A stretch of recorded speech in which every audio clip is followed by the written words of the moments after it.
Hey guys, it's Alex from Dental Growth, and in this video, I'm going to talk about how to run Facebook ads effectively for dentists. So if you own a dental practice or if you're running ads for a dental practice, this video will give you 5 main key points that you can take away in order to effectively run a campaign from start to finish. Some 5 overarching main principles that I use when I run ads for dental practices. So the first one is the Pareto principle, or the vital few, and also natural selection.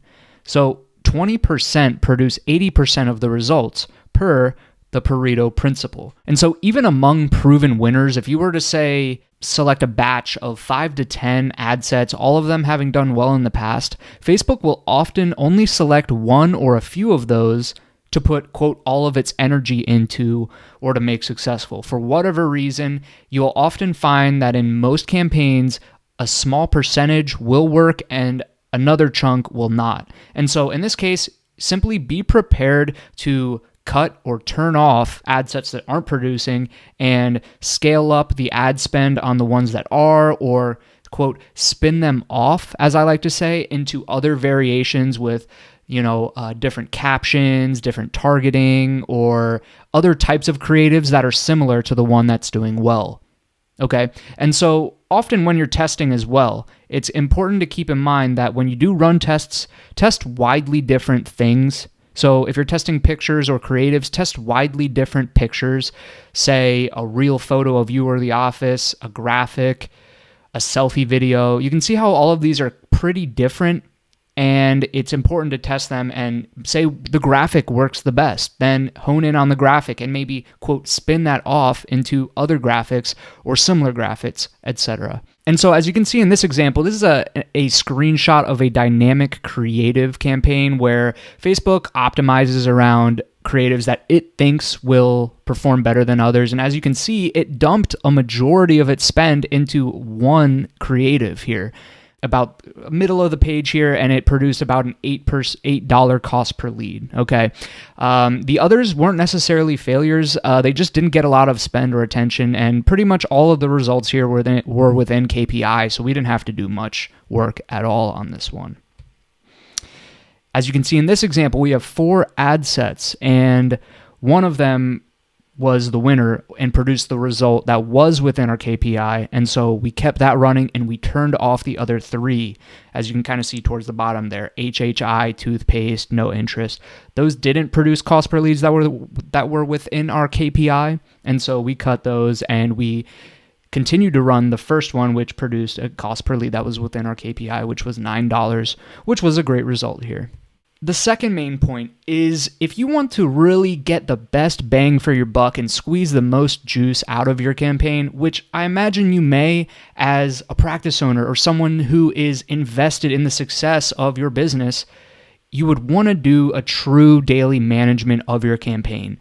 And unfortunately, this just doesn't happen when you're a really busy person, or if you're running the ad campaign yourself as a busy practice owner, you don't have time to check on it every single day.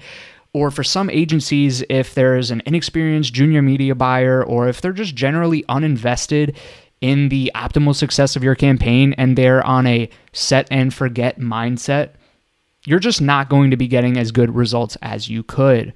So instead, if you have a tried and true marketing system or intake system and you're ready to get new patients and go, quickly, and every single day, cut, scale, spin off, rotate in new creatives, and scale up as quick as you can in order to gain as much market share as you can without wasting much time. I don't see the point in delaying this. If it's not going to affect results, you might as well get results sooner rather than later, right? And so attentive media buying can also help you, quote, find pockets, as I like to say.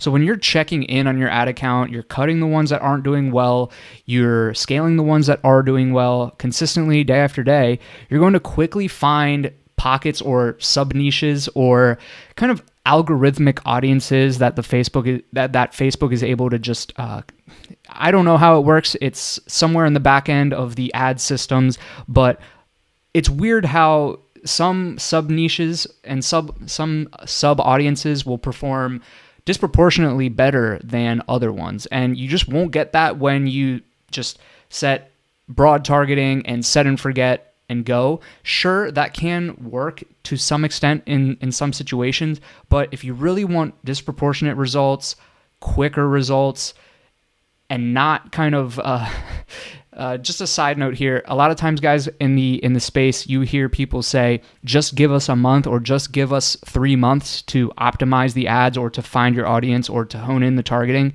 Guys, unfortunately, that's pretty misleading, because in my experience, it does not take nearly that long. To be specific, for me personally, it takes about 1 to 2 days to determine if an ad is going to work or not.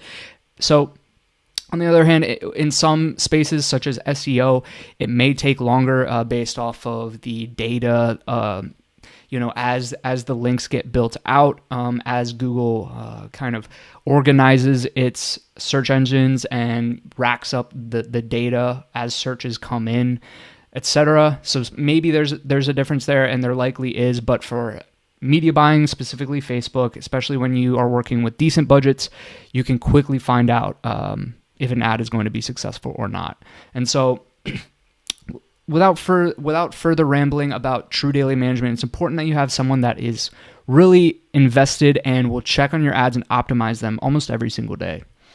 And so the third point is a CPA optimized funnel, or cost per acquisition. So how much does it cost to get you a new patient, right? And what is the path that the patient is taking to become a new patient, right? So you could go through Facebook Messenger or a landing page form or an in-app form, or they could be directed to call the office directly, right? We'll test which one provides you the cheapest cost per acquisition, right? There's no point in sticking to, say, a traditional landing page form if in-app forms get you patients more affordably, more abundantly, and more efficiently, right? And to be honest, we've seen a lot of success with in-app forms. I do see a lot of agencies still using landing page forms, which are necessary, especially in Google Ads. When someone clicks on your link, they will have to go to a landing page of some kind, and so you will probably do a landing page form. However, on Facebook, they have forms built into the app, so it's actually more efficient. There's less clicks, there's less ways that a potential lead can get lost, right? And so in-app forms are oftentimes performing better than landing page forms. Yes, on landing page forms, you can get more information, you can ask more qualifying questions, but in-app forms can get you a larger quantity of leads, and you can go from there. So my question would be, are you using an outdated, inefficient, or needlessly costly patient acquisition method? Is it costing you too much to get a patient right now? Have you explored other options, other more efficient potentially options that would get you patients more affordably? The fourth is tracking. And as a practice owner, I'm speaking to the choir here. You know that in order to manage things at a high level or a bird's eye view, numbers are the name of the game. Right? And this is especially true in advertising when thousands or hundreds of thousands of impressions are created every day or every week with your ad, and significant money is invested and ROI is important. Tracking the numbers is obviously very important, and we do this religiously at Dental Growth. There are numerous KPIs or key performance indicators that are crucial to track, kind of on the media buying side of things within the ad account, such as CPM, or cost per million, which is cost per 1,000 impressions on the app. CPLC, which is cost per link click, how often are people clicking into your form. CPL, or cost per lead, how much is it costing to get a lead or someone's contact information. Cost per contact, how much is it costing you to contact that lead? Because yes, unfortunately, not all leads are contactable. Some just will not respond. Cost per appointment, cost per showed appointment, cost per acquisition, or cost per new patient / cost per result, right? And cost per acquisition is the be-all, end-all. If your cost per acquisition is in an affordable and high ROI range for you, that's great. But tracking all of these allows us to also diagnose any bottlenecks, right? So each metric kind of waterfalls into the next one, and one may be upstream or downstream from the others, and one may be out of whack and we can direct our attention to that one and making sure that we optimize each metric along the waterfall or along the funnel, right? And so that brings me into my fifth point. Actually, let's go through a few examples here. So this is an example of my custom ad columns that I use in Facebook ads, which if you're running ads, I would suggest you can use these as well. And simply, as you can see here, there's budget, amount spent, leads, cost per lead, CPM, impression, clicks, unique link clicks, and click-through rate. All of these kind of at a bird's eye view allow me to see how the ad is doing. How many leads am I getting? What's the cost per lead? Is my CPM out of whack? How's my audience cost, right? Are we getting impressions? Are we getting clicks? What's the rate there? Okay, so those are helpful. And then as I mentioned earlier, we're going into our fifth point here, which is all of that media buying can be on point, but if you don't have a strategy in place for lead management, you can still lose, right? And so the lead game is not your average bear.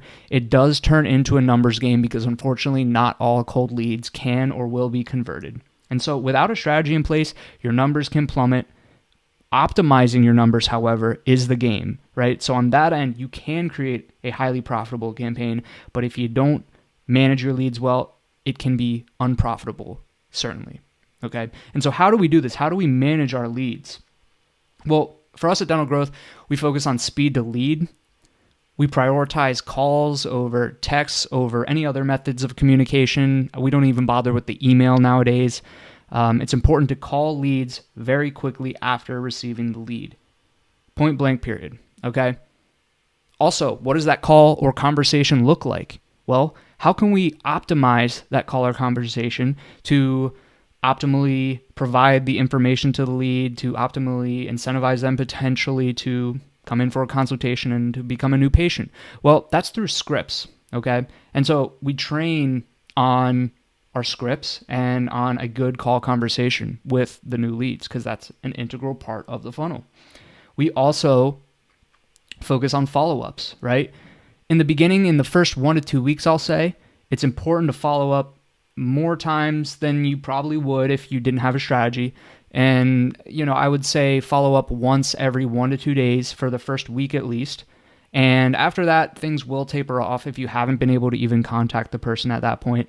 You can also include what I call a sunset message, where at the end, maybe a month out or later down the road, you can say, hey, we're, going to stop reaching out to you. If you were interested, feel free to let us know. Otherwise, this will be the last you hear from us. A lot of times, just that kind of ultimatum will get a few people interested. There's different things you can do as follows the follow-up cadence and frequency.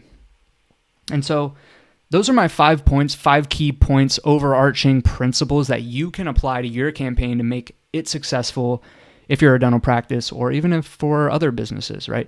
Again, my name's Alex. I'm the founder of Dental Growth. If you were interested in working with me personally and my team at Dental Growth, potentially to run ads for your practice, you can email me at the email listed or at the Calendly link listed. All of those will be in the links down below.